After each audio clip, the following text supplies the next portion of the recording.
रहा था और जैसे ही उसने गेट खोला, शुभांगी को सामने देखकर चौंक गया। हृदयम को देखकर शुभांगी ने हैरान होकर कहा, हृदयम, तुम यहां इस पार्टी में क्या कर रहे हो? हृदयम शुभांगी को जवाब न दे सका। रौनक से हुई बेइज्जती के बाद से उसका सारा कॉन्फिडेंस खो चुका था। हृदयम के उतरे हुए चेहरे को देखकर शुभांगी को लगा जैसे हृदयम उससे कोई बात छुपा रहा है। उसने जोर देते हुए हृदयम से फिर पूछा, सच सच बताओ, क्या हुआ? हृदयम की आंखों में गुस्सा साफ दिख रहा था, लेकिन उसने शुभांगी से नजरें चुराते हुए कहा, नहीं नहीं, कुछ नहीं हुआ। लेकिन शुभांगी समझ चुकी थी कि कुछ ना कुछ तो जरूर हुआ है। उसने हृदयम का हाथ पकड़ा और खींचते हुए उसे वापस पार्टी में ले जाने लगी। लेकिन एक बार बेइज्जत होने के बाद हृदयम वहां दोबारा नहीं जाना चाहता था। इसलिए उसने शुभांगी को रोकते हुए कहा, मैं काफी देर से पार्टी में था, पर अब जाना है, कुछ जरूरी काम आ गया है। शुभांगी ने उसे अपनी ओर खींचते हुए प्यार से पूछा, तुम्हारे लिए मुझसे भी जरूरी कुछ है क्या? नहीं शुभांगी, मेरा वो मतलब नहीं था। लेकिन इससे आगे हृदयम कुछ कहता, शुभांगी उसे वापस पार्टी में ले जाने लगी और बोली, तुमने अकेले अकेले पार्टी एंजॉय कर ली, पर मेरा क्या? अब मेरे साथ चलो, तुम्हारी फाइटिंग तो देख ली, अब तुम्हारा डांस भी देखना है। शुभांगी हृदयम का हाथ पकड़कर उसे पार्टी में वापस ले आती है। पार्टी में हृदयम को एक बार फिर देखकर वहां का माहौल काफी टेंस हो गया। डीजे म्यूजिक बजा रहा था, लेकिन सबने उन दोनों को देखकर डांस करना बंद कर दिया। प्रकृति शुभांगी से गले मिली और बोली, शुभांगी, मुझे लगा नहीं था कि तुम आओगी, कहां रह गई थी तुम? शुभांगी बोली, मैं घर से पार्टी के लिए ही निकल रही थी कि रास्ते में मुझे कॉल आया और कुछ काम से पुलिस स्टेशन जाना पड़ा, इसलिए थोड़ा लेट हो गई। प्रकृति ने शुभांगी से रौनक का परिचय कराते हुए कहा, शुभांगी, ये रौनक है। शुभांगी रौनक से हाथ मिलाते हुए बोली, हेलो रौनक। रौनक ने भी बड़े सलीके से शुभांगी से कहा, आपको कौन नहीं जानता है, आप मशहूर हस्ती मिस्टर विशाल ओबेरॉय की छोटी बहन हैं, और उससे भी बड़ी बात यह है कि आप हमारे शहर की एक निडर पुलिस ऑफिसर हैं। शुभांगी इन सब से बातें कर रही थी, लेकिन उसने एक हाथ से हृदयम के हाथ को अब भी पकड़ कर रखा था। रौनक ने शुभांगी को इम्प्रेस करने की कोशिश करते हुए कहा, आपने इस वेटर को क्यों पकड़ रखा है? क्या इसने कोई चोरी की है? आप जैसी स्मार्ट पुलिस ऑफिसर की नजरों से भला कोई चोर उचक्का आज तक बच पाया है क्या? रौनक की बातें सुनकर शुभांगी को अब कुछ कुछ माजरा समझ में आने लगा। वो हृदयम को देखती है जो सर झुकाए खड़ा था। तभी रौनक के एक साथी ने हृदयम पर तंज कसते हुए कहा, बड़ा बेशर्म है तू हृदयम, इतनी इंसल्ट होने के बाद भी वापस आ गया, इसे तो कहीं डूबकर मर जाना चाहिए था।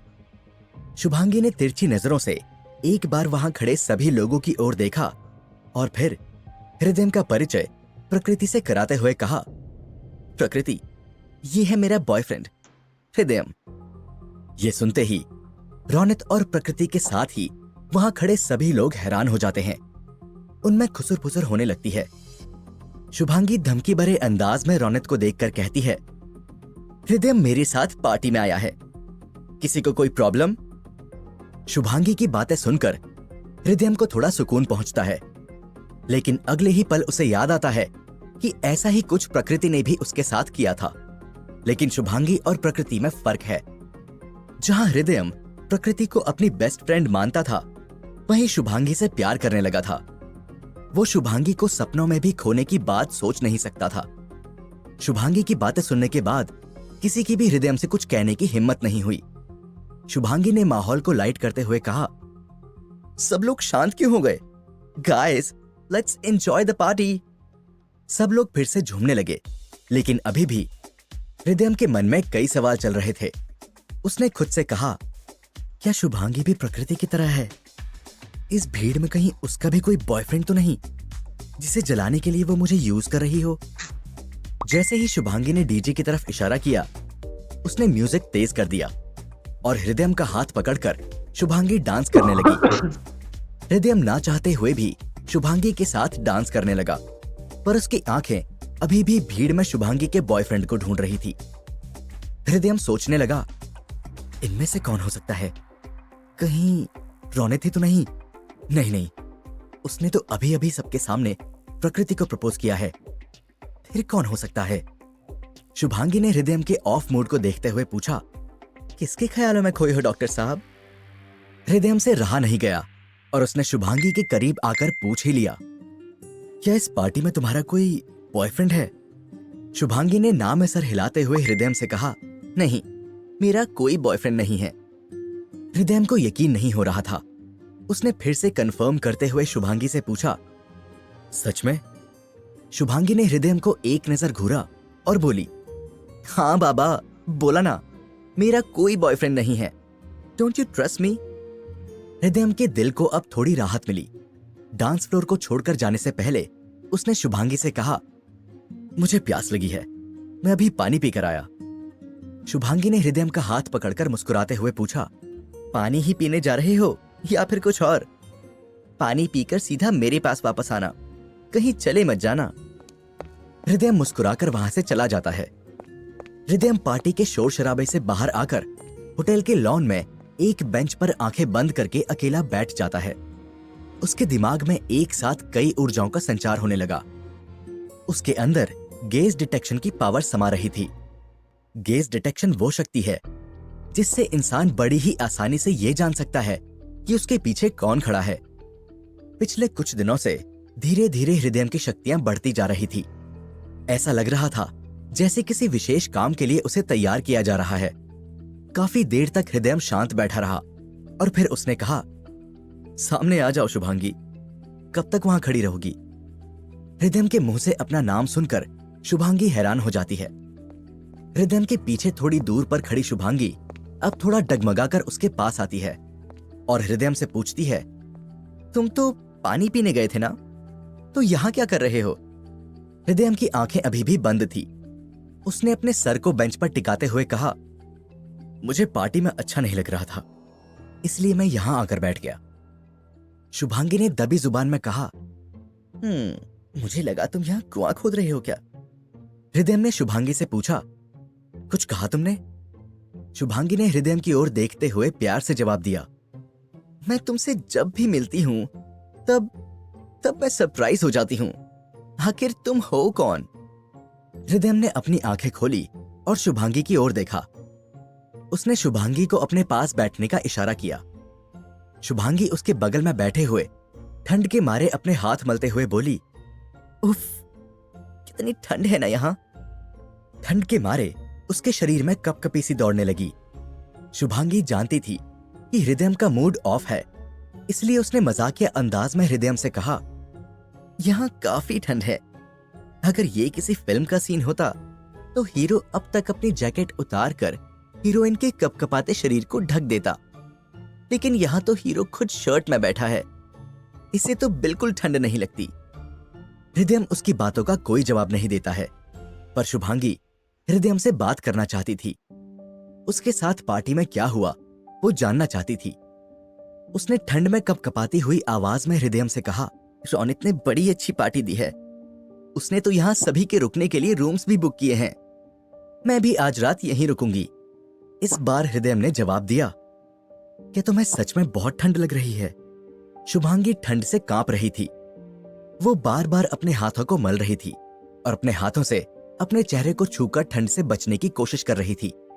हृदयम के इस सवाल से वो चिढ़कर बोली, नहीं नहीं, मुझे कहां ठंड लग रही है, मुझे तो ऐसा लग रहा है कि मैं किसी रेगिस्तान की गर्म दोपहर में धूप सेक रही हूँ। देखो, मेरे माथे से पसीना निकल रहा है। ये कहते हुए शुभांगी ने हृदयम का हाथ पकड़कर अपने माथे पर लगाया। हृदयम का हाथ माथे पर लगाते ही शुभांगी डर गई और बोली, तुम्हारा हाथ इतना गर्म क्यों है? क्या तुम्हें बुखार है? इतने तेज बुखार में तुम बाहर क्यों बैठे हो? चलो मेरे साथ, मैं तुम्हारे लिए दवाई का इंतजाम करती हूँ। हृदयम ने शुभांगी का हाथ पकड़कर कहा, कुछ देर शांत बैठो, ठंड गायब हो जाएगी। अभी बस 2 मिनट ही हुए थे कि शुभांगी ने रोने की एक्टिंग करते हुए हृदयम से कहा, मम्मी, मुझे बहुत गर्मी लग रही है, कहीं तुमने अपना बुखार मुझे ट्रांसफर तो नहीं कर दिया? देखो, अब तो मेरे पसीने छूट रहे हैं। शुभांगी के माथे पर पसीने की बूंदें उभर आई थी। थोड़ी देर पहले जहां वो ठंड के मारे कांप रही थी, वहीं अब उसे बहुत गर्मी लग रही थी। शुभांगी ने हृदयम से अपना हाथ छुड़ाते हुए हैरानी से उसकी तरफ देखते हुए कहा, कहीं तुम्हें किसी वायरस ने तो नहीं पकड़ लिया, लाइक अ ज़ॉम्बी और समथिंग? कहीं तुम एक एलियन तो नहीं, या फिर कोई जादूगर? हृदयम को शुभांगी की बातें सुनकर हंसी आ गई। उसने हंसते हुए शुभांगी से कहा, लगता है तुमने कुछ ज्यादा ही ड्रिंक कर ली है, तुम्हें चढ़ गई है, इसीलिए इस तरह की बहकी बहकी बातें कर रही हो। शुभांगी ने आज कुछ ज्यादा ही पी ली थी। उसने लड़खड़ाती जुबान में हृदयम से कहा, मुझे चढ़ी नहीं है, बल्कि तुमने मेरी सारी उतार दी है। तुमसे पहली बार मिली तब तुमने उन हीरो को कितनी आसानी से ढूंढ लिया जिन्हें पुलिस के कुत्ते भी नहीं ढूंढ पा रहे थे। फिर उन गुंडों से मेरी जान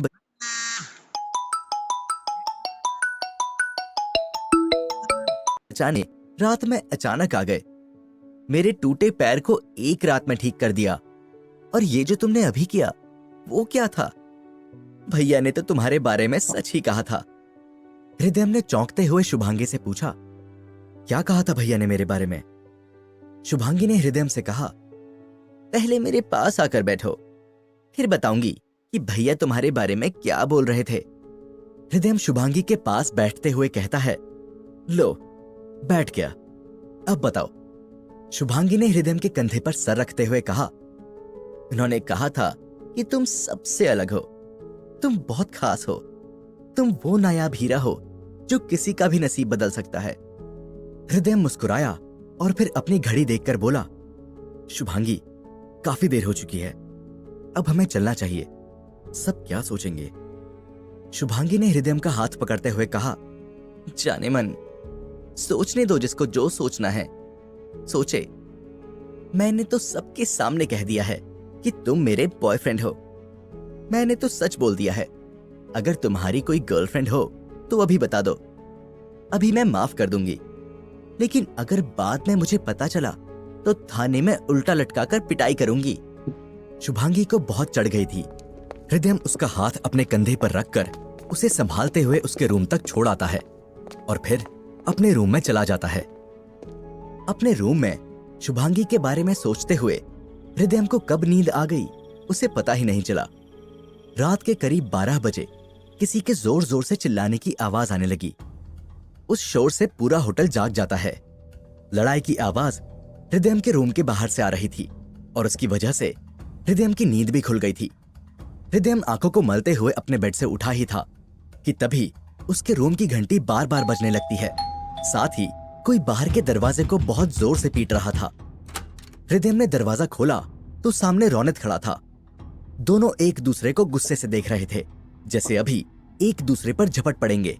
लेकिन रौनक इस वक्त यहां क्यों आया था?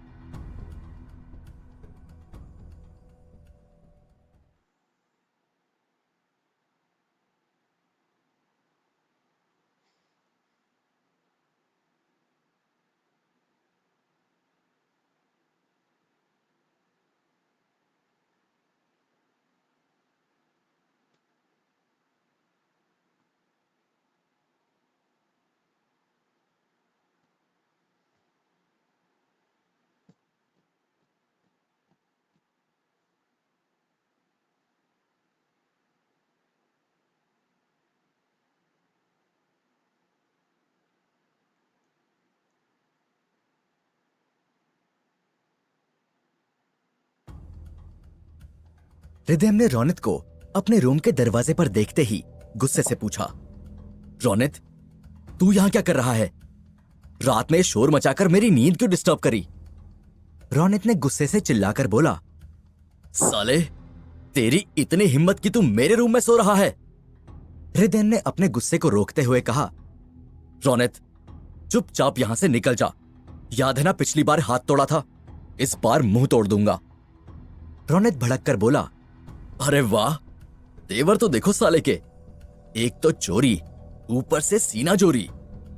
हृदयम ने उसकी बातों का कोई जवाब नहीं दिया और दरवाजा बंद करने लगा। लेकिन रौनक ने दरवाजे को पकड़ते हुए कहा, अमीर घरों की लड़कियों को फंसाकर उनके पैसों से अपने शौक पूरा करना, यही धंधा है ना तेरा? अबे साले तुझे कह रहा हूं, अंदर कहां जा रहा है? बाहर निकल और जाकर स्टाफ क्वार्टर्स में सो। ये आलीशान रूम तेरे जैसों के लिए नहीं है। हृदयम अब अपने गुस्से पर कंट्रोल नहीं कर पाता है और अपने रूम से बाहर निकलते हुए रोनित से कहता है, तेरी जुबान बहुत चल रही है। साले तूने मेरी शाम खराब कर दी और अब यहां नौटंकी कर रहा है। आज तेरा जबड़ा ही तोड़ देता हूं। जैसे जैसे हृदयम रोनित की ओर बढ़ रहा था, रोनित के कदम पीछे हटते जा रहे थे। हृदयम ने अपने रूम के बाहर देखा तो सभी लोग इकट्ठा हो चुके थे। सबको सामने देख हृदयम बोला, तुम सब इसे लेकर चले जाओ, वरना ये अपने पैरों पर आज घर नहीं पहुंचेगा। प्रकृति ने हृदयम पर चीखते हुए कहा, ये सब तुम जानबूझकर कर रहे हो ना? तुम मेरा पीछा छोड़ क्यों नहीं देते? चले जाओ यहां से, हमें अकेला छोड़ दो। हृदयम ने प्रकृति की ओर गुस्से से घूरते हुए कहा, कहां चला जाऊं? मैं तो अपने रूम में सो रहा हूं। परेशान तो तुम लोग मुझे कर रहे हो। देखो प्रकृति, मैं तुम्हारी पार्टी पर बिना बुलाए पहुंच गया था, इसीलिए मैं वहां चुपचाप रहा। लेकिन अगर 1 मिनट के अंदर अंदर तुम सब यहां से नहीं गए तो जो कुछ भी आगे होगा उसकी जिम्मेदारी तुम सभी की होगी। इसलिए अभी के अभी सब लोग यहां से निकल जाओ। प्रकृति को हृदयम का इस तरह बोलना बिल्कुल अच्छा नहीं लगा। वो झल्लाकर हृदयम पर बरस पड़ी। आखिर तुमने अपनी औकात दिखा ही दी ना? अच्छा हुआ जो मैं तुमसे दूर हो गई। तुम्हें पता भी है तुम कहां खड़े हो? इस रूम की एक रात की कीमत तुम अपनी इस वेटर की नौकरी की साल भर की कमाई से भी नहीं चुका सकते। इसलिए चुपचाप हमारे कमरे से निकल जाओ। अब तक होटल का मैनेजर भी वहां आ पहुंचा था। रोनित ने मैनेजर को आते देख गुस्से से कहा, देखो मैनेजर, अपने इस बदतमीज वेटर को संभालो। पहले तो ये बिना बुलाए हमारी प्राइवेट पार्टी में आ गया, शराब पीकर हमारे रूम में सो रहा है और अब हमें ही मारने की धमकी दे रहा है। मैनेजर रोनित से माफी मांगते हुए कहता है, सॉरी सर, मैं आपको हुई तकलीफ के लिए माफी मांगता हूँ। मैं अभी सब कुछ ठीक करता हूँ। रोनित ने मैनेजर को धमकाते हुए कहा, मुझे 5 मिनट के अंदर मेरा रूम चाहिए। इसे बाहर निकालो और रूम तैयार करके मुझे बताओ। साले ने पूरा मूड खराब कर दिया। मैनेजर ने हृदयम को ऊपर से नीचे तक देखा। हृदयम ने ट्रैक पैंट्स और एक पुरानी टी शर्ट पहन रखी थी। टी शर्ट के गले का कुछ हिस्सा फटा हुआ था। उसके कपड़े को देखकर मैनेजर ने अनुमान लगाया कि ये कोई अनचाहा व्यक्ति है जो भीड़ का फायदा उठाकर इस होटल में घुस आया है। मैनेजर ने अकड़ते हुए हृदयम से कहा,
हृदयम से कहा, सुनो, चुपचाप रूम खाली कर दो और यहां से निकल जाओ, वरना तुम्हें धक्के मारकर यहां से बाहर निकलवा दूंगा।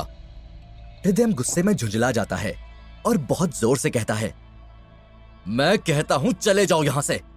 ये मेरा रूम है और मुझे यहां से कोई नहीं निकाल सकता। हृदयम के गुस्से को देखकर रोनित 2 कदम पीछे हटता है। तभी मैनेजर ने हृदयम को एक पंच मार दिया। मैनेजर भी जवान और तगड़ा था। वो होटल के जिम में घंटों पसीना बहाता था। पंच लगते ही हृदयम का चेहरा एक ओर मुड़ जाता है। हृदयम को अब बहुत गुस्सा आ चुका था। गुस्से से उसकी आंखें लाल हो गई थी। उसने अपना चेहरा सीधा करके मैनेजर को देखा। किसी को विश्वास नहीं हुआ कि तगड़े मैनेजर का पंच खाकर भी हृदयम वहां ज्यों का त्यों कैसे खड़ा है।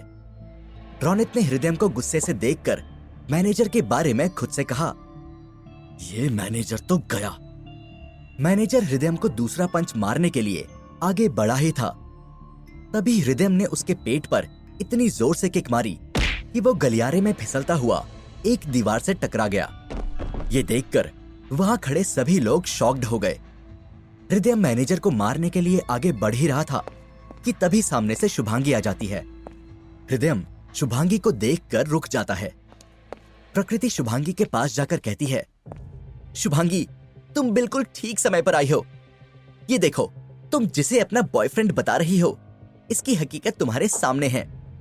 पहले तो ये हमारी प्राइवेट पार्टी में बिना बुलाए चला आया और अब हमारे रूम पर कब्जा करके यहाँ उधम मचा रहा है। प्लीज पुलिस को कॉल करके इसे गिरफ्तार करवाओ। शुभांगी खड़ी सब सुन रही थी। वो हृदयम की ओर बढ़ी और उससे कहा, काम डाउन हृदयम। प्रकृति ने शुभांगी को हृदयम से प्यार से बात करते देखकर गुस्से से कहा, शुभांगी, तुम्हें इसकी असलियत नहीं मालूम, इसलिए तुम इसकी तरफदारी कर रही हो। शुभांगी प्रकृति की ओर पलटी और उसने प्रकृति से कहा, तो तुम ही बताओ, इसकी असलियत क्या है। प्रकृति कुछ ना बोल सकी। सही मौका जानकर रोनित ने शुभांगी से कहा, मैं तुम्हें इसकी असलियत बताता हूं। ये भिखारी हमारे कॉलेज में पढ़ता है। इसका काम ही अमीर घरों की भोली भाली लड़कियों को अपने प्यार के जाल में फंसाना और उनके पैसों पर अय्याशी करना है। इसने प्रकृति के साथ भी ऐसा ही करना चाहा था, लेकिन वो इसकी नीयत समझ गई और इससे बात करना बंद कर दिया। जब प्रकृति के पास इसकी दाल नहीं गली तो उसने तुम पर डोरे डाले और तुम्हें अपने प्यार के जाल में फंसा लिया। इन बातों को सुनकर हृदयम के चेहरे पर उदासी छा गई। वो उदास आंखों से शुभांगी की ओर देखता है, मानो जैसे उसकी आंखें कह रही हों कि ये जो कुछ भी कह रहा है वो सब झूठ है। रोनित ने शुभांगी से फिर से कहा, ये एक फ्रॉड है। अरे इसकी औकात एक कप चाय खरीदने की नहीं है। ये इस होटल का रूम क्या बुक करेगा। इसने हमारी पार्टी की भीड़ का फायदा उठाया और यहां घुसा आया। शुभांगी ने जगत जी को कॉल करके यहां बुला लिया। जगत जी वही व्यक्ति थे जो हृदयम के होटल का काम संभाल रहे थे। उन्हें आता देखकर मैनेजर खड़ा हो गया और झुककर सलाम करने लगा। जगत जी मैनेजर को अनदेखा करते हुए सीधे शुभांगी और हृदयम के पास आता है। उन दोनों को देखकर जगत जी उन्हें हेलो कहते हैं। जगत जी ने हृदयम से पूछा, सर क्या हुआ? आपने जब फोन किया तब मैं फ्लाइट में था। देर रात में घर पहुंचा तो सोचा आपसे कल आकर मिलूंगा, लेकिन शुभांगी मैडम ने कॉल करके तुरंत आने के लिए कहा। हृदयम कुछ बोल पाता उससे पहले रोनित ने कहा, हद कर रहे हैं आप लोग। क्या आपको समझ में नहीं आ रहा? ये फटीचर हमारे रूम में घुस आया है और अब यहां से निकल नहीं रहा है। और तो और इसने मैनेजर को भी मारा और आप इस भिखारी की खुशामद में लगे हैं। जगत जी ने रोनित को चेतावनी देते हुए कहा, ए मिस्टर, कंट्रोल योरसेल्फ। क्या आपको अंदाजा भी है कि आप किसके बारे में बात कर रहे हैं? प्रकृति ने नाक सिकोड़ते हुए जगत जी से कहा, तो आप ही बता दीजिए ये महान इंसान कौन है? मैडम, ये इस होटल के मालिक मिस्टर हृदयम है। ये सुनते ही वहां खड़े सभी लोगों को सांप सूंघ जाता है। प्रकृति और रोनित का तो मुंह खुला का खुला रह जाता है। वो जिसे अब तक एक गरीब व्यक्ति समझ रहे थे, वो इतने बड़े होटल का मालिक था। सभी बिल्कुल शांत खड़े होकर हृदयम की ओर देखने लगते हैं। जगत जी ने रोनित से कहा, सर क्या आप अपने रूम की बुकिंग की रिसीट दिखा सकते हैं? रोनित चुपचाप खड़ा था। उसने मिस्टर जगत की बातों का कोई जवाब नहीं दिया। उन्होंने रोनित से दोबारा कहा, सर आप अपने रिसीट दिखाइए। रोनित की नजरें अब भी हृदयम पर ही टिकी थी। वो उसको एक टक देखे जा रहा था। रोनित ने अपनी जेब से मोबाइल निकाला और मिस्टर जगत जी को थमा दिया। जगत जी ने मोबाइल को देखने के बाद कहा, गलत मिस्टर हृदयम नहीं, गलत आप लोग हैं। आपका वीआईपी रूम नंबर 1001 है, जो कि 9th फ्लोर पर है, जबकि आप जहां खड़े हैं वो 6th फ्लोर है और ये वीवीआईपी रूम 101 है। इस फ्लोर पर सिर्फ हाई प्रोफाइल गेस्ट्स को ही ठहराया जाता है। जगत जी ने वेटर को बुलाया और डांटते हुए कहा, क्या करते हो तुम लोग? अपने गेस्ट्स का ख्याल नहीं रख सकते। मैनेजर कहाँ है? मैनेजर जगत जी से माफी मांगते हुए कहता है, सॉरी सर, गलती हो गई। जगत जी उसे डांट कर कहते हैं, सॉरी मुझसे नहीं, सभी गेस्ट्स और हमारे मालिक से मांगो। मैनेजर हृदयम के पास जाकर माफी मांगता है, सर मुझसे बहुत बड़ी गलती हो गई, मैं प्रॉमिस करता हूं दोबारा ऐसी भूल कभी नहीं होगी। हृदयम ने मैनेजर से कहा, उसकी जरूरत नहीं पड़ेगी। मैनेजर ने खुश होकर हृदयम से कहा, तो क्या सर आपने मुझे माफ कर दिया? हृदयम ने जवाब दिया, नहीं, मैं तुम्हें अभी नौकरी से निकाल रहा हूं। मैनेजर हृदयम के पैरों में गिर के गिड़गिड़ाने लगता है। हृदयम ने मैनेजर से गुस्से में कहा, तुम इंसान की पहचान उसके कपड़ों से करते हो। तुमने सच्चाई जानने की कोशिश भी नहीं की। तुम चाहते तो रूम नंबर चेक कर सकते थे, लेकिन तुमने ऐसा नहीं किया और बिना सोचे समझे मुझे मारने चले आए। तुम माफी के काबिल नहीं हो। तुम जा सकते हो। जगत जी, इनका हिसाब कर दीजिए। जगत जी ने हृदयम के कान में फुसफुसाते हुए कहा, लेकिन सर, हमें इतनी जल्दी अच्छा मैनेजर नहीं मिलेगा। हृदयम ने जगत जी से कहा, उसकी चिंता मत करिए। शीतल, यहां आओ। शीतल वही रिसेप्शनिस्ट थी जिसने सुबह हृदयम का वीवीआईपी रूम में चेक इन करवाया था। हृदयम ने शीतल से कहा, शीतल, आज से तुम इस होटल की नई मैनेजर हो। आज से इसकी पूरी जिम्मेदारी तुम संभालोगी। होटल स्टाफ की ओर इशारा करते हुए हृदयम ने कहा, आप सब आज से शीतल के इंस्ट्रक्शंस को फॉलो करेंगे। पूरा स्टाफ तालियों से शीतल को बधाई देता है। हृदयम रौनक और प्रकृति से कहता है, तुम सब मेरे मेहमान हो। मैं जानता हूं मेरी गलती की वजह से तुम्हारी पार्टी खराब हुई है, इसलिए मेरी ओर से आज आप लोगों का पूरा बिल माफ। प्रकृति गुस्से में हृदयम से कहती है, हमें तुम्हारी खैरात नहीं चाहिए। रौनक, पैसे इसके मुंह पर मारो और चलो यहां से। मैं अब एक पल और यहां नहीं रुक सकती। प्रकृति की बातें सुनकर शुभांगी को बड़ा गुस्सा आता है। उसने प्रकृति को सबक सिखाने की सोची और उसे रोकते हुए कहा, तुम्हें किस बात का घमंड है? क्या तुम इस रौनक के दिए हुए नकली हीरो के हार के दम पर इतरा रही हो? वहां खड़े सभी लोग आपस में बातें करने लगे। ये क्या बोल रही है? क्या रौनक ने प्रकृति को नकली नेकलेस दिया है? ये तो सरासर फ्रॉड है। प्रकृति ने रौनक की तरफ देखा। रौनक, क्या ये सच बोल रही है? रौनक प्रकृति से नजरें चुरा रहा था और उसकी बातों का कोई जवाब नहीं दे पा रहा था। शुभांगी ने प्रकृति से कहा, ये क्या बताएगा? मैं बताती हूं। शुभांगी ने यह कहते हुए प्रकृति से नेकलेस लिया और जमीन पर जोर से पटक दिया। उस नेकलेस में लगा कांच टूटकर बिखर गया। शुभांगी ने टूटे हुए नेकलेस की तरफ इशारा करके प्रकृति से कहा, ये देखो तुम्हारे हीरो की नेकलेस की सच्चाई, जो थोड़ी सी ठोकर खाकर कांच की तरह टूट गए। प्रकृति अपने आप को ठगा हुआ महसूस कर रही थी। उसने पैसों की खातिर हृदयम को छोड़ा था। वो जिस रौनक के पैसों के जोर पर इतना इतरा रही थी, उसने उससे इतना बड़ा फ्रॉड किया था। प्रकृति हताश होकर फर्श पर बैठ जाती है। उसकी आंखों से आंसू बहने लगते हैं। उसे समझ में आ जाता है कि उसने जिसे कांच का टुकड़ा समझा था, वो हृदयम तो एक नायाब हीरा निकला, लेकिन अब वो हीरा उसका कभी नहीं हो पाएगा।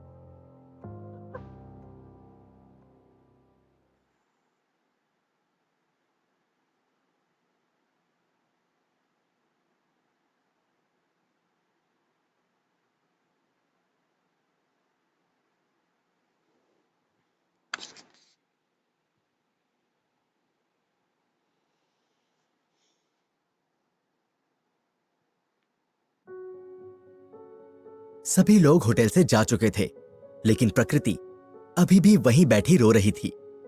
रौनक प्रकृति के पास जाता है और कहता है, प्रकृति, मुझे माफ कर दो।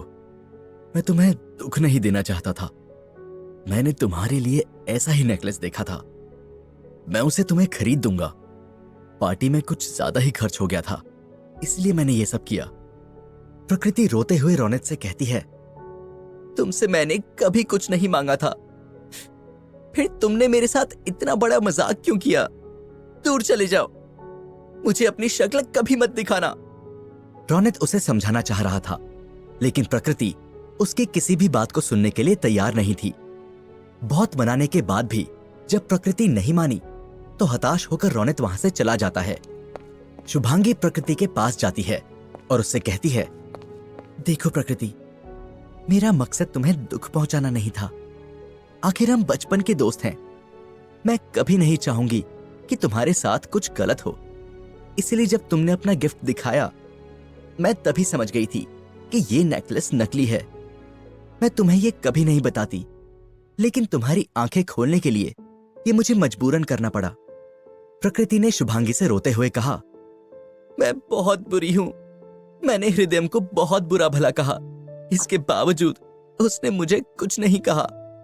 वो तो मैं ही थी जिसने हृदय के जज्बातों के साथ खेला। रौनक को जलाने के लिए मैंने हृदय को यूज किया है। प्रकृति ने रोते हुए हृदय से हाथ जोड़कर कहा, हृदय, हो सके तो मुझे माफ कर देना। मैंने तुम्हारे साथ बहुत गलत बिहेव किया है। हृदय प्रकृति के पास जाता है और उसके आंसू पोंछते हुए कहता है, प्रकृति, हम पहले भी बेस्ट फ्रेंड थे और अभी भी हैं। अब प्लीज तुम रोना बंद करो। हृदय और शुभांगी प्रकृति को उठाते हैं और उसे उसके कमरे में ले जाते हैं। हृदय प्रकृति के कंधे पर हाथ रखकर उसे अपनी ओर खींचते हुए कहता है, मेरी और तुम्हारी मुलाकात के बीच एक्सीडेंट का कुछ ना कुछ कनेक्शन जरूर है। देखो ना, आज भी हम मिले हैं तो क्या हुआ। प्रकृति को हृदय की बातें सुनकर हंसी आ जाती है और वो अपने आंसू पोंछ लेती है। अगली सुबह के 7 बज चुके थे। हृदय अपने कमरे में ध्यान की अवस्था में था। उसे एक बार फिर गंभीर आवाज सुनाई देती है, व्यक्ति को किसी के प्रति प्रतिबद्धता के बंधन में तब तक नहीं बंधना चाहिए जब तक कि उसकी परख निश्चित न हो जाए। दूसरों के प्रति अत्यधिक लगाव और प्रेम बंधन है। तुम एक बहती पवन हो और पवन को एक जगह पर सीमित नहीं किया जा सकता। पवन का व्यक्तित्व ही स्वतंत्रता है। तुम्हें समय के अनुकूल रहकर परिस्थितियों को रणनीतिक रूप से अपने अनुसार संचालित करने की क्षमता विकसित करनी होगी। इससे अंततः तुम्हारी व्यक्तिगत शक्तियों की क्षमता का विकास होगा और साथ ही एक स्पष्ट दृष्टिकोण का निर्माण होगा। तभी रूम की घंटी बजी। हृदय ने दरवाजा खोला तो सामने शुभांगी खड़ी थी। शुभांगी की सुबह सुबह की सादगी को हृदय ने देखा तो वो देखता ही रह गया। उसे ऐसा लगा कि मानो हवा में किसी ने एक अलग ही ताजगी बिखेर दी हो। उसके चेहरे पर एक अनोखा उजाला था जो सुबह के उगते सूरज की किरणों के समान था। उसकी आंखें चमक रही थी, उसके बाल हवा में लहरा रहे थे। सुबह की बर्फीली हवाओं में वो आसमां से उतरी हुई कोई सुंदर परी लग रही थी। शुभांगी के हाथों में एक गुलाब का फूल था जो मानो उसकी और हृदय की विदाई के शोक को व्यक्त कर रहा था। कुछ देर तक दोनों शांत खड़े एक दूसरे को देखते रहे। तेज हवा के झोंके ने शुभांगी के चेहरे पर उसके बालों को बिखेर दिया। उस झोंके ने हृदय का सम्मोहन तोड़ दिया। हृदय के चेहरे पर शुभांगी के लिए उसका प्यार साफ झलक रहा था। उसने शुभांगी से कहा, शुभांगी, तुम आज बहुत खूबसूरत लग रही हो। शुभांगी ने कहा, हृदय, मैं जा रही हूं। हृदय चुप था, लेकिन उसकी आंखें शुभांगी को उसके पास रुकने के लिए कह रही थी। शुभांगी ने अपने चेहरे के दर्द को छुपाते हुए कहा, कल रात कुछ ज्यादा ही हो गई थी, इसलिए अगर मैंने कोई ऐसी वैसी बात की हो जिससे तुम्हें दुख पहुंचा हो तो उसके लिए मुझे माफ कर देना। हृदय ने शुभांगी के पास जाकर कहा, तुम्हें ऐसा क्यों लगता है कि मैं तुम्हारी किसी बात का बुरा मानूंगा? शुभांगी ने मुस्कुराकर पूछा। सच? हृदय ने जवाब दिया, हां, बिल्कुल सच। क्या तुम्हें मुझ पर शक है? शुभांगी ने हृदय की ओर प्यार से देखते हुए कहा, तो अब मैं चलती हूं। प्रकृति नीचे कार में मेरा इंतजार कर रही है। हृदय का दिल उसे रोकना चाह रहा था, लेकिन वो उससे कुछ न कह सका। शुभांगी 2 कदम ही चली थी कि वो एक बार पलटकर हृदय को देखती है और वो लौटकर हृदय के पास एक बार फिर आती है। शुभांगी ने हृदय से बिना कुछ कहे अपने हाथ में पकड़े हुए गुलाब के फूल को हृदयम को दिया और वहां से चली गई। हृदयम भी उसे देखना चाहता था। वो भागकर बालकनी में गया। पार्किंग में खड़ी कार का दरवाजा खुला और शुभांगी ने जाते हुए फिर से हृदयम की ओर देखा। हृदयम भी बिना पलकें झपकाए उसे टकटकी लगाए देख रहा था। शुभांगी ने हाथ के इशारे से हृदयम को अलविदा कहा और वहां से चली गई। कार में प्रकृति शुभांगी के साथ पिछली सीट पर बैठी थी। शुभांगी के चेहरे पर उदासी देखकर प्रकृति ने उससे पूछा, क्या हुआ, कोई टेंशन है? शुभांगी ने कार की सीट पर अपना सर टिकाते हुए कहा, मुझे कुछ अच्छा नहीं लग रहा। ऐसा लग रहा है जैसे मेरा कोई कीमती सामान खो गया हो। प्रकृति शुभांगी से कहती है, मैं तुम्हारी फीलिंग्स अच्छे से समझ सकती हूं। मुझे तुम्हारे दिल की धड़कन साफ सुनाई दे रही है। तुम्हारे चेहरे को देखकर ऐसा लगता है जैसे कि तुम हृदयम को मिस कर रही हो। शुभांगी ने चौंकते हुए कहा, तुम्हें ऐसा क्यों लगा? प्रकृति ने मुस्कुराते हुए शुभांगी का हाथ पकड़ा और उससे कहा, तुम्हें ज्यादा सोचने की जरूरत नहीं। हृदयम अच्छा लड़का है, मैं उसे जानती हूं। शुभांगी ने प्रकृति से कहा, ये तो मैं भी जानती हूं। प्रकृति ने शुभांगी के चेहरे को अपनी ओर करते हुए कहा, तो फिर प्रॉब्लम क्या है? जाकर उसे अपने दिल की बात कह दे। शुभांगी ने प्रकृति से कहा, कल रात मैंने उससे अपने दिल की सारी बातें बता दी थी।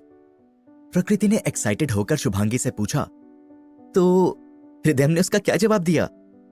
शुभांगी ने मुस्कुराते हुए कहा, जब मैं उसे अपने दिल की बात बता रही थी तब वो बुद्धू सोच रहा था कि मैं नशे में हूं, कुछ भी बकवास कर रही हूं। अरे नहीं, तो क्या उसने कुछ नहीं कहा? शुभांगी ने उदास होते हुए कहा, नहीं, उसने कुछ नहीं कहा। प्रकृति कुछ याद करते हुए बोली, शुभांगी तुम्हें पता है, हृदयम में कुछ तो अलग है। वो दूसरे लड़कों जैसा नहीं है। तुम्हें पता है मेरी और हृदयम की पहली मुलाकात कैसे हुई थी? शुभांगी ने उत्सुकता से पूछा। हाँ, बताओ ना मुझे, मैं जानना चाहती हूं। प्रकृति ने शुभांगी का हाथ पकड़ते हुए कहा, उस दिन को याद करके मैं आज भी डर जाती हूं। इतना कहकर प्रकृति हृदयम का उसकी कार से हुए एक्सीडेंट के बारे में और फिर हृदयम की मां का अचानक ठीक हो जाने के बारे में शुभांगी को बताती है। शुभांगी अपने सर को खुजाते हुए कहती है, लेकिन मुझे एक बात आज तक समझ में नहीं आई। प्रकृति ने पूछा, कौन सी बात? यही कि जब हृदयम का एक्सीडेंट हुआ था तब उसे बहुत ज्यादा चोट आई थी। उसके चेहरे से बहुत खून निकल रहा था। शुभांगी ने टेंशन में आते हुए कहा, तो क्या हुआ था? प्रकृति बोली, अरे टोक मत, सुन, कहानी यहां खत्म नहीं हुई, असली क्लाइमैक्स तो अभी शुरू हुआ है। शुभांगी भी काफी इंटरेस्ट से प्रकृति की बातों को सुन रही थी। तुम्हें पता है, वो एक्सीडेंट इतना भयानक था कि उसका बचना इम्पॉसिबल था। लेकिन न जाने क्या चमत्कार हुआ कि हॉस्पिटल में कुछ घंटों तक बेहोश रहने के बाद हृदयम अचानक से उठा और उसके सारे घाव अपने आप भर गए। वो बिल्कुल ठीक था। मैंने उससे इसके बारे में कई बार पूछा, लेकिन जब भी मैं उससे इस बारे में बात करती हूं, वो हर बार बात टाल देता है। प्रकृति की बातों से शुभांगी अब पूरी तरह श्योर हो चुकी थी कि हृदयम में कुछ ना कुछ विशेष है। शुभांगी ने मन ही मन खुद से सवाल किया, क्या हृदयम के अंदर सुपरनैचुरल पावर्स हैं? ये सोचते हुए शुभांगी हृदयम के साथ हुई पहली बार की मुलाकात से अब तक की मुलाकात के बीच हुई अजीब घटनाओं को याद करने लगी। प्रकृति ने ड्राइवर को आवाज देते हुए कहा, ड्राइवर, कार रोको। शुभांगी ने प्रकृति की ओर देखते हुए कहा, क्या हुआ? तुमने कार क्यों रुकवा दी? प्रकृति हंसकर बोली, मैडम, आप तो अपने राजकुमार के ख्यालों में खोई थी। आपको कुछ होश कहां? देखो, मेरा घर आ चुका है। शुभांगी प्रकृति की बातें सुनकर शर्मा जाती है और प्रकृति से कहती है, देखो ना, बातें करते हुए पता ही नहीं चला कि हम कब इतनी दूर आ गए। प्रकृति, तुमसे इतने दिनों बाद मिलकर बहुत अच्छा लगा। प्रकृति शुभांगी को ताने मारती हुई कहती है, मैं तो तुम्हें कॉल करती थी, लेकिन तुम्हारे पास ही मेरे फोन का जवाब देने का टाइम नहीं रहता था। हाँ भाई, रहेगा भी कैसे? मैडम एक पुलिस ऑफिसर जो हैं। मैं तुम्हारे फायदे की एक बात कहूं, तुम ना अपना ट्रांसफर यहां करवा लो। अब तो तुम्हारे अंकल भी नहीं रहे, उनकी जिम्मेदारी भी खत्म हो गई है। कब तक उस वीरान जंगल में अपनी जिंदगी खपाओगी? यहां अगर तुम आ गई तो तुम हृदय से रोज मिल सकोगी, उसकी यादों के सहारे नहीं रहना पड़ेगा। शुभांगी ने प्रकृति के कंधे पर थपकी देते हुए कहा, तू बिल्कुल नहीं बदली, पहले भी बहुत बोलती थी और अभी भी। चल अब तू घर जा, मैं भी जा रही हूं, और हां, फोन करते रहना। यह कहकर शुभांगी ने प्रकृति को उसके घर पर ड्रॉप किया और चली गई। अपने होटल के रूम में हृदय को शुभांगी के जाने के बाद बिस्तर पर लेटते हुए कब नींद आ गई उसे पता ही नहीं चला। वो काफी देर तक सो रहा था। अचानक एक जोरदार धमाके की आवाज से हृदय हड़बड़ाकर उठता है। वो बाहर निकलकर देखता है कि होटल के लॉन में ही थोड़ी दूर पर बने गोडाउन में भयंकर आग लगी है। लोग भागकर आग बुझाने की कोशिश कर रहे थे। तभी गोडाउन में रखे गैस सिलेंडर में ब्लास्ट होता है। आग ने भयानक रूप ले लिया था। हृदय भागकर गोडाउन के पास पहुंचता है और जगत जी से पूछता है, जगत जी, ये आग कैसी लगी? जगत जी ने घबराते हुए कहा, शायद शॉर्ट सर्किट की वजह से आग लगी है। ये तो गनीमत है कि गोडाउन को होटल से दूर बनाया गया था, वरना हमारे होटल को बहुत नुकसान पहुंचता। हृदय ने जगत जी से पूछा, किसी को चोट तो नहीं आई? क्या आपने फायर ब्रिगेड को फोन किया? तभी होटल के अकाउंटेंट ने बताया, कुछ देर पहले शीतल मैम मेरे साथ गोडाउन गई थी।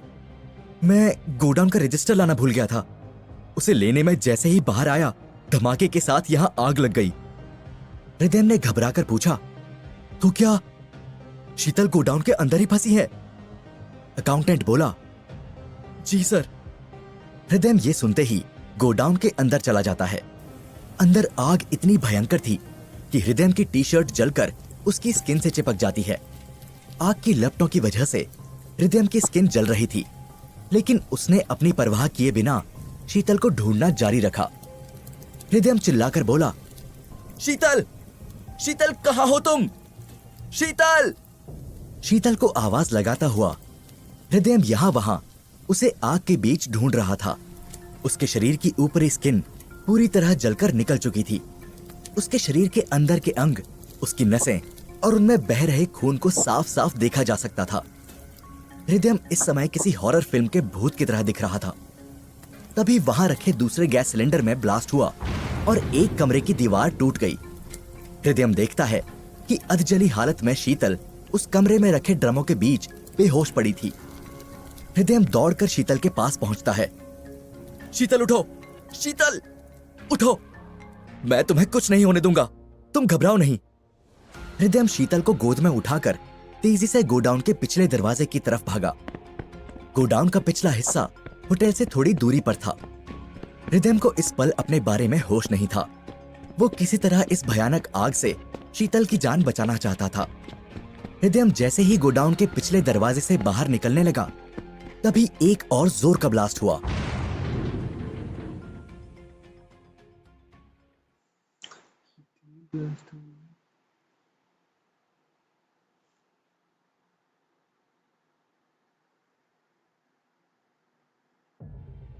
आग के लपटों से शीतल को बचाकर हृदय गोडाउन के बाहर तो ले आता है, लेकिन शीतल की हालत बहुत खराब थी।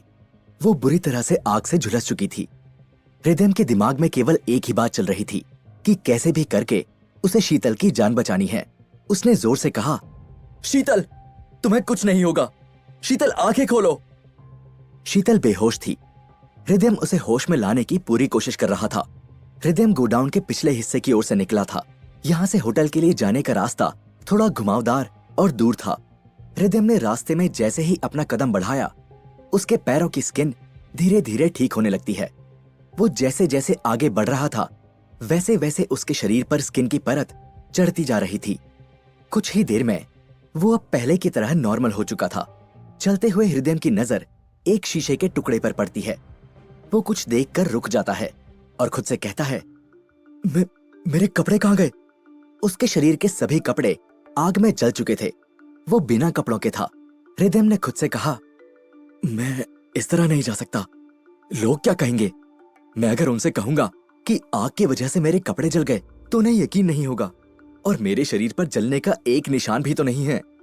हृदय कुछ पल रुककर सोचता है और शीतल को एक जगह रखकर वो अपने आसपास कुछ ढूंढने लगता है जिससे वो अपने शरीर को ढक सके।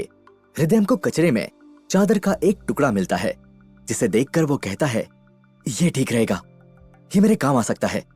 बिना देरी किए हृदय ने उस गंदे चादर के टुकड़े को साउथ इंडियन हीरो की तरह घुटने के ऊपर लुंगी की तरह लपेट लिया। एक बार फिर उसने शीतल को गोद में उठाया और फिर आगे बढ़ चला। उसकी नजर अपने लॉकेट पर पड़ी जो तेज गर्मी के साथ लाल रंग में चमक रहा था। हृदय ने उसे देखते हुए कहा, थैंक्स पापा। ये लॉकेट ही था जो बुरी तरह से आग में जले हृदय को दर्द का कोई एहसास नहीं होने दे रहा था। इसी लॉकेट की शक्ति ने उसके शरीर की स्किन को पहले की तरह सामान्य कर दिया था। वो तेज गति से होटल की ओर बढ़ा और जैसे ही वो होटल के नजदीक पहुंचा, वहां खड़ी भीड़ में से होटल स्टाफ के एक कर्मचारी ने जोर से कहा, देखो सब, ये तो हृदय सर है, वो जिंदा है। दरअसल आग बहुत भयानक थी और हृदय को गोडाउन के अंदर गए 20 मिनट से ज्यादा हो चुके थे, इसलिए बाहर खड़े सभी लोगों ने उसके बचने की उम्मीद छोड़ दी थी। अभी भी फायर ब्रिगेड आग पर काबू पाने की कोशिश कर रही थी। भीड़ के बीच से हृदय जब गुजर रहा था तब वो लोगों की बातें साफ साफ सुन पा रहा था। भीड़ में से एक आदमी बोला, हे भगवान, ये लड़की तो पूरी तरह जल चुकी है। तभी भीड़ में खड़े दूसरे आदमी ने जवाब दिया, इसका बचना तो नामुमकिन है। हे भगवान, अभी शीतल की उम्र ही क्या थी। लोगों की बातों ने हृदय का ध्यान शीतल की ओर खींचा। उसने देखा कि आग से शीतल के बाल पूरी तरह जल चुके थे। उसके आगे वो शीतल को देखने की हिम्मत नहीं कर पाया। हृदय एम्बुलेंस के पास पहुंचकर जोर से आवाज लगाता है, जगत जी। जगत जी भागते हुए हृदय के पास आकर कहते हैं, जी सर। जगत जी, शीतल को लेकर आप पास के किसी बढ़िया हॉस्पिटल में जाइए। हमारे पास टाइम बहुत कम है। शीतल के इलाज में जितनी देरी होगी उसकी सिचुएशन और ज्यादा क्रिटिकल हो जाएगी। प्लीज, इसलिए बिना देरी किए आप तुरंत निकलिए। मुझे फोन पर इन्फॉर्म कर दीजिएगा, मैं आपके पीछे वहां पहुंच जाऊंगा। जगत जी एम्बुलेंस में शीतल के साथ ही बिना देरी किए हॉस्पिटल की ओर रवाना हो जाते हैं। एम्बुलेंस के कर्मचारी ने रास्ते के ट्रैफिक को देखकर जगत जी से कहा, सर, इन्हें जल्दी से जल्दी किसी हॉस्पिटल में ले जाना होगा। इनकी हालत बिगड़ रही है। एम्बुलेंस के सपोर्ट सिस्टम में इन्हें ज्यादा देर नहीं रखा जा सकता। हृदय को जगत जी ने कॉल किया। हृदय ने कॉल रिसीव करते हुए कहा, हाँ जगत जी, कहिए, कहां पहुंचे हैं आप लोग? जगत जी ने परेशान होकर कहा, सर, शीतल की हालत बिगड़ती जा रही है। उसे बिना देरी किए हॉस्पिटल में भर्ती करना होगा। सिटी हॉस्पिटल यहाँ से बहुत दूर है और ट्रैफिक जैम की वजह से वहां पहुंचने में घंटों लग जाएंगे। हृदय ने कहा, नहीं नहीं, हमारे पास टाइम कम है। आप प्रकाश चौक से यू टर्न लेकर प्रकृति मेडिकल कॉलेज जाइए, मैं वहां कॉल कर देता हूं। जगत जी बोले, ठीक है सर।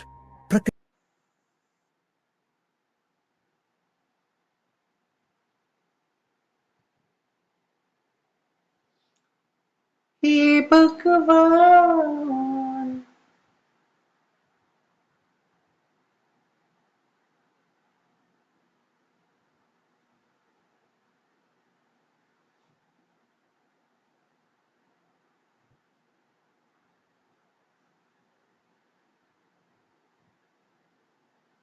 प्रकृति मेडिकल कॉलेज में सायरन बजाती हुई एम्बुलेंस तेजी से अंदर आती है। हृदय ने फोन पर डॉक्टर घोष को पूरी जानकारी दे दी थी। बाहर मेडिकल स्टाफ स्ट्रेचर और दूसरे मेडिकल इक्विपमेंट्स को लेकर उनका पहले से ही वेट कर रहे थे। शीतल को तुरंत बर्न्स यूनिट में ले जाया जाता है। कुछ फॉर्मेलिटीज पूरी करके जगत जी ने हृदय को कॉल किया, हम पहुंच गए हैं और शीतल को बर्न्स यूनिट में एडमिट करवा दिया गया है। हृदय बोला, ठीक है, आप वहीं रुकिए, मैं पहुंच रहा हूँ। हृदय हॉस्पिटल में प्रोफेसर घोष के कमरे में जाता है और उनसे पूछता है, सर, क्या सिचुएशन है शीतल की? प्रोफेसर घोष उसे बताते हैं, देखो हृदय, शीतल को डॉक्टर त्रिपाठी देख रहे हैं। वो बर्न्स यूनिट के इंचार्ज भी हैं। मैंने उन्हें स्पेशली बोला है। उन्होंने शीतल का ट्रीटमेंट शुरू कर दिया है। भगवान पर भरोसा रखो, सब ठीक हो जाएगा। हृदय प्रोफेसर घोष के कैबिन से निकलकर बर्न्स यूनिट पहुंच जाता है, जहां बाहर कुर्सी पर जगत जी बैठे थे। उन्होंने हृदय से कहा, सर, अभी डॉक्टर ने बताया कि शीतल को सांस लेने में प्रॉब्लम हो रही है, इसलिए उसका माइनर ऑपरेशन करना पड़ेगा। शीतल को ऑपरेशन थिएटर ले गए हैं। हृदयम और जगत जी दोनों ऑपरेशन थिएटर के बाहर इंतजार करते हैं। करीब 2 घंटे के बाद डॉक्टर त्रिपाठी बाहर निकलते हैं। हृदयम उनके पास जाकर पूछता है, सर, अब शीतल कैसी है? डॉक्टर त्रिपाठी हृदयम को देखकर थोड़ा चौंक जाते हैं और उससे पूछते हैं, अरे हृदयम, तुम यहाँ क्या कर रहे हो? क्या शीतल को तुम लेकर यहाँ आए हो? हृदयम ने जवाब दिया, जी। डॉक्टर त्रिपाठी ने हृदयम से सीरियस होकर कहा, देखो हृदयम, तुम खुद एक मेडिकल स्टूडेंट हो, तुमसे मैं झूठ नहीं कहूंगा। लड़की पूरी तरह से जल चुकी है, उसे सांस लेने में प्रॉब्लम थी। हमने ब्रोंकाइटिस का ऑपरेशन किया है। हृदयम ने घबराते हुए पूछा, शीतल बच तो जाएगी? डॉक्टर त्रिपाठी बोले, अभी मैं कुछ नहीं कह पाऊंगा। 24 घंटे तक अगर वो सरवाइव कर गई तब उसके बचने के चांसेस ज्यादा होंगे, इसलिए अगले 24 घंटे उसकी जिंदगी के लिए बहुत इंपॉर्टेंट है। दोपहर के 3 बज चुके थे। शीतल को ऑपरेशन थिएटर से निकालकर बर्न्स यूनिट में वापस लाया गया।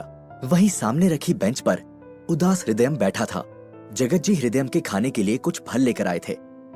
सर, कुछ खा लीजिए, मुझे भूख नहीं है। क्या शीतल के घर वालों को किसी ने इन्फॉर्म किया है? जगत जी बोले, हाँ, मैंने खुद उसकी माँ से बात की है, वो आती ही होंगी। शाम को 5 बजे एक महिला अपने साथ एक बच्ची जिसकी उम्र 12 या 13 साल होगी और एक 7-8 साल के बच्चे के साथ वहां पहुंचती है। रोते हुए वो जगत जी से पूछती है, जगत जी, शीतल कैसी है? ये सब कैसे हुआ? हृदयम वही बैठा हुआ था। जगत जी ने शीतल की माँ को पूरी बात बताई। शीतल की माँ के आंसू नहीं रुक रहे थे। थोड़ी देर जगत जी से बात करने के बाद वो एकटक हृदयम की ओर देख रही थी। दोनों की नजरें टकराती हैं। हृदयम ने अपना सर झुका लिया। कुछ देर जगत जी से बात करने के बाद वो हृदयम के बगल में आकर बैठ जाती है और अपने आंसू पोंछते हुए वो हृदयम की पीठ पर हाथ रखकर कहती है, बेटा, तुम बहुत बहादुर हो। तुमने मेरी बेटी की जान बचाने के लिए अपनी जिंदगी दांव पर लगा दी। हृदयम ने उनकी ओर देखा। मुझे माफ कर दीजिए, मैं शीतल को बचा नहीं पाया। शीतल की माँ बिल्कुल नॉर्मल दिखने की कोशिश कर रही थी। वो बातें बिल्कुल सामान्य ढंग से कर रही थी, लेकिन उनकी बड़ी बड़ी आंखों से आंसू लगातार बह रहे थे। वो बोली, तुम ऐसा क्यों कहते हो? अभी शीतल मरी नहीं है, उसे कुछ नहीं होगा। अगर भगवान को उसे मारना होता तो तुम उसे बचाकर नहीं ला पाते। मुझे भगवान पर पूरा भरोसा है, वो ठीक हो जाएगी। हृदयम ने हिचकिचाते हुए शीतल की माँ से पूछा, शीतल के पापा नहीं आए? इस सवाल ने शीतल की माँ को अंदर से तोड़ दिया। अब तक उन्होंने जिस भावनाओं के बांध को रोक कर रखा हुआ था, वो अब इस सवाल से टूट जाता है। वो अपने आप को रोने से रोकने की असफल कोशिश कर रही थीं। उनकी आंखों से एक साथ आंसुओं की कई धाराएं बह उठी, लेकिन अपने आप को संभालते हुए उन्होंने भरे हुए गले से हृदयम को बताया, बेटा, मेरे पति एक सीमेंट कंपनी में माइनिंग इंजीनियर थे। एक बार जमीन से पत्थर निकालने के दौरान की गई ब्लास्टिंग की दुर्घटना में उनकी मौत हो चुकी है। हृदयम बोला, ओह, आई एम सॉरी। शीतल की मां ने हृदयम को शीतल के बारे में बताते हुए कहा, शीतल बचपन से ही पढ़ने में बहुत होशियार थी, लेकिन उसके पिता के गुजर जाने के बाद उसने घर की जिम्मेदारियों को अपने कंधे पर उठा लिया। वो कुछ दिनों पहले बहुत खुश थी। उसने आपकी तस्वीर मोबाइल पर मुझे भेजी थी। उसने बताया था कि किस तरह आपने उसे होटल का मैनेजर बना दिया है। उसने मुझसे कहा था कि माँ, मेरे बॉस को आज मैंने पहली बार देखा। वो बहुत हैंडसम है।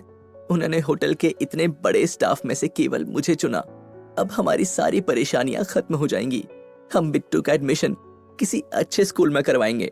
ये बताते हुए शीतल की माँ का गला एक बार भरा आता है और वो कहती हैं, इस संडे वो घर आने वाली थी, मगर कहते हुए वो फूट फूट कर रोने लगी। हृदयम को शीतल के परिवार के बारे में जानकर अपने बचपन की याद आती है। वो मन में सोचता है, शीतल की लाइफ और मेरी लाइफ की स्टोरी कितनी सेम है। उसे शीतल की माँ में अपनी माँ की छवि नजर आती है। माँ को याद करते हुए हृदयम मन में सोचता है, इसी तरह माँ भी अपने आंसुओं को छुपाकर हमारे सामने स्ट्रांग होने का दिखावा करती थी। हृदयम उनकी हिम्मत बढ़ाते हुए कहता है, आपकी बेटी को कुछ नहीं होगा, वो बिल्कुल ठीक हो जाएगी। रात के 8 बज चुके हैं। हॉस्पिटल में जगत जी बच्चों को खाना खिलाकर लाते हैं। हृदयम शीतल के भाई बिट्टू को अकेला बैठा देख उसके पास जाकर कहता है, हेलो दोस्त, मेरा नाम हृदयम है, क्या मैं आपके पास बैठ सकता हूँ? बिट्टू हाँ में सर हिलाता है। बिट्टू के हाथ में मोबाइल था जिसमें वो शीतल की फोटो देख रहा था। ये शीतल का फोन था जो गोडाउन जाते समय वो अपने कैबिन में ही छोड़ गई थी। जगत जी ने होटल से इसे मंगवाया था। हृदयम ने बात आगे बढ़ाते हुए बिट्टू से कहा, आप किस क्लास में पढ़ते हैं? बिट्टू ने जवाब दिया, मैं 6th स्टैंडर्ड में हूं। हृदयम ने बिट्टू के कंधे पर हाथ रखते हुए फिर पूछा, आप बड़े होकर क्या बनोगे? बिट्टू ने बड़े ही रूखेपन से जवाब दिया, चाय की दुकान में नौकर। हृदयम ये सुनकर शॉक्ड हो जाता है। आप ऐसा क्यों बोल रहे हो? बिट्टू ने धीमी आवाज में उदास होकर हृदयम को बताया, जब माँ ने दीदी के बारे में बड़े चाचा को फोन पर बताया तो उन्होंने कहा कि कोई बात नहीं, अभी तेरे पास 2 बच्चे और हैं। उन्होंने रश्मि दीदी को कहा कि वो दूसरों के घर में बर्तन धोएगी और तेरा बेटा चाय की दुकान में नौकर बनेगा। तेरी लाइफ सेट है, तो क्यों फालतू चिंता करती है? मैंने उनकी सारी बातें सुन ली थी। बिट्टू की बातें सुनकर हृदयम की आंखों में आंसू आ जाते हैं और वो बिट्टू को गले लगा लेता है। हृदयम की छाती से चिपका बिट्टू मासूमियत भरे लहजे में हृदयम से कहता है, भैया मैं नौकर नहीं बनना चाहता। बिट्टू की बातों ने हृदयम को झकझोर दिया था। रात 10 बजे जगत जी ने हृदयम को बताया, सर, डॉक्टरों का कहना है कि शीतल नहीं बच पाएगी। हृदयम बिट्टू को गोद में लेकर खड़ा होता है और गंभीर आवाज में कहता है, मैं बचाऊंगा शीतल को। लेकिन हृदयम ये कैसे करेगा?